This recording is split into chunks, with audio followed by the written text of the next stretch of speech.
saya ucapkan jutaan terima kasih kepada Tan Sri Muhyiddin Yassin kerana kenyataan beliau yang mengatakan bahawa musuh utama kita ialah Barisan Nasional, dan beliau menegaskan tu maknanya beliau membahasakan PAS yang masih lagi enggan meletakkan Barisan Nasional sebagai musuh utama. Ini jelas membuktikan bahawa Tan Sri Muhyiddin begitu faham, begitu tahu bahawa yang boleh mengganggu-gugat kedudukan Perikatan Nasional dan peluang Perikatan Nasional untuk memenangi pilihan raya tidak lain tidak bukan hanyalah Barisan Nasional. Persoalannya, kenapa beliau tidak menjadikan DAP sedangkan parti dia parti pribumi, dan beliau sendiri lebih tahu bagaimana DAP ni seperti mana yang dimomokkan oleh bekas pengurusi Bersatu, bahawa sebuah parti yang resis, yang anti Melayu, yang anti Islam, kenapa DAP tidak menjadi musuh Bersatu? Kenapa Pakatan Harapan yang terdiri daripada Anwar Ibrahim, PAN, tidak menjadi musuh Bersatu? Sebaliknya, musuh Bersatu ialah BN ataupun UMNO yang menjadi tunjang kepada Bersatu. Ini sendiri boleh menjelaskan dengan sejelas-jelasnya sikap sebenar anak seorang ulama yang bernama Muhyiddin Yassin. Dia meletakkan penyatuan dengan Islam ni dikebelakangkan, berbanding dengan meletakkan musuh sebenar iaitu PH dan juga DAP. Jadi daripada situ saya yakin orang Melayu sendiri pun boleh menilai sama ada parti Muhyiddin ini layak untuk digelar sebagai parti pribumi ataupun tidak. Sebab matlamat dia sendiri jelas menjadikan parti yang diwakili oleh kaum pribumi paling besar di negara ni dijadikan sebagai musuh utama dia. Itu pun dah boleh dinilai. Ketikanya kita kena faham bahawa politik Muhyiddin ni masih belum selesai lagi dengan politik dendam. Kenapa dia bermusuh dengan Barisan Nasional? Pertama, kerana dia disingkirkan daripada UMNO. Yang kedua, walaupun UMNO telah memaafkan dia, akibat daripada perbuatan dia sendiri membuli UMNO, tidak amanah dengan kerjasama dengan UMNO, apa yang dijanjikan pada UMNO tidak dideliver, dan akhirnya berlakunya tikam belakang UMNO seperti mana yang berlaku di Sabah. Kemudian duit UMNO ditahan, walaupun mahkamah telah 2 kali 3 kali meminta supaya duit UMNO ini dipulangkan, maka akhirnya UMNO telah mengambil keputusan untuk menarik sokongan terhadap Muhyiddin Yassin. Dan akibat daripada penarikan sokongan ini, sekali lagi dia hilang. Dia hilang. Bak kata orang tu, dia dibuang daripada jawatan Perdana Menteri. Sebelum tu dibuang daripada jawatan Timbalan Perdana Menteri oleh Presiden UMNO. Kemudian dibuang setahun selepas dia buat angkara, kita buang dia sebagai ahli sebab dia dah melanggar disiplin parti. Takkan kita nak simpan lagi, betul tak? Dan akhirnya yang dia begitu marah bila mana dia diturunkan daripada jawatan kursi Perdana Menteri. Itu sebab dia tak boleh terima. Yang keempat, bagi saya Muhyiddin ini terlalu cetek dia punya, bak kata orang tu,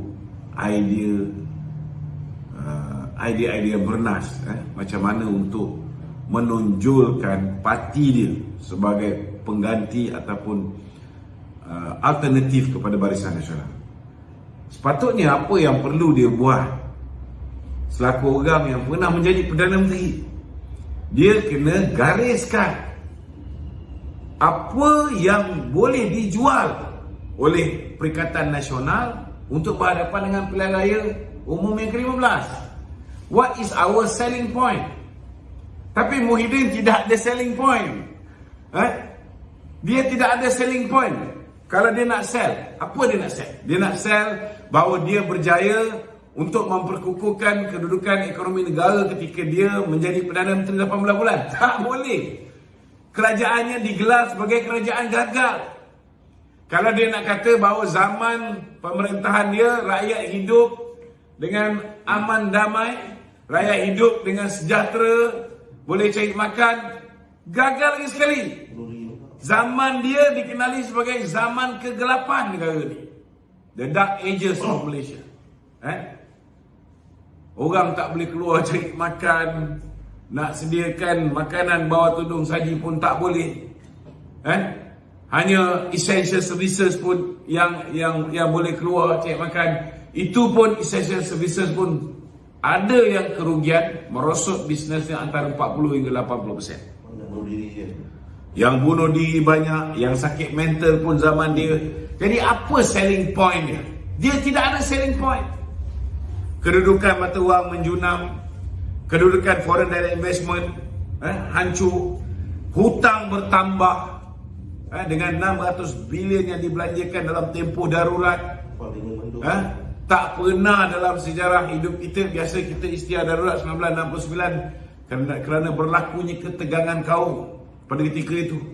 Tetapi darurat zaman Muhyiddin tahun 2021, darurat itu berpunca daripada dia nak menyelamatkan kerusi Perdana Menteri.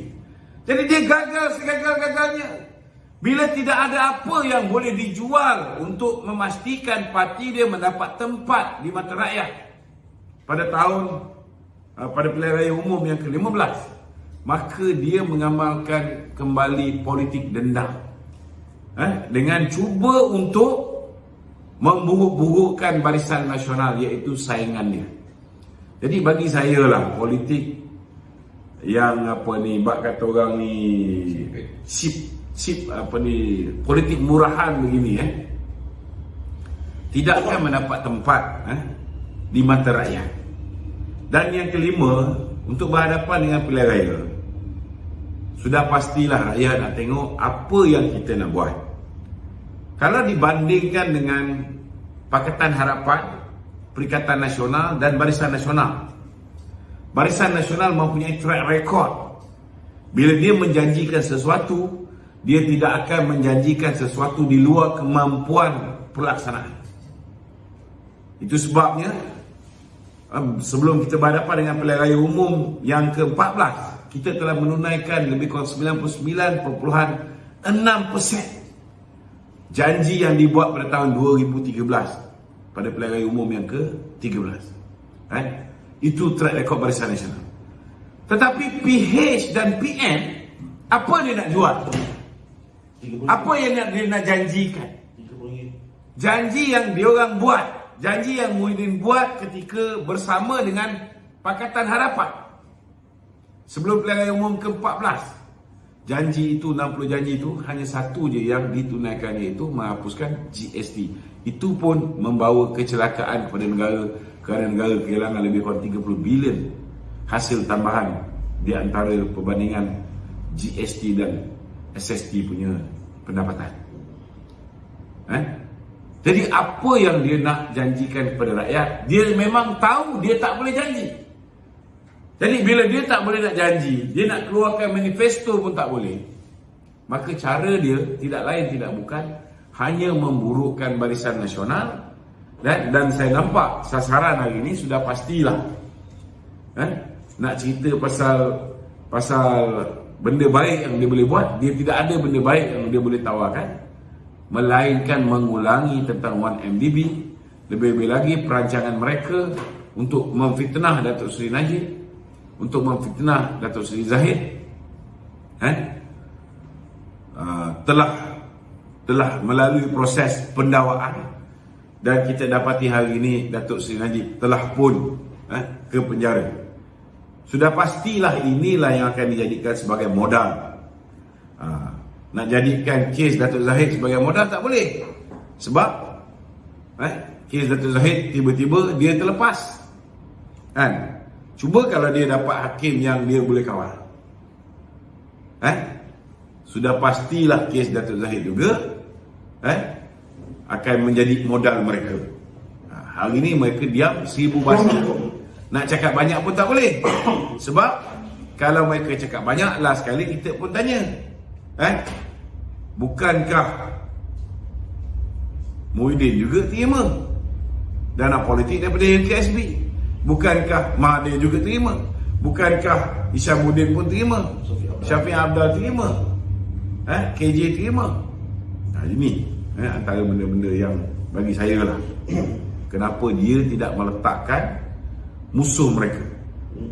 Dan perkara keenam yang mungkin boleh berlaku, kenapa dia tidak menyerang PH ataupun menyerang DAP, ialah ada kemungkinan besar mereka sudah ada persetujuan untuk bersama dengan PKR, bersama dengan DAP, bersama dengan PAN di dalam kemah besar.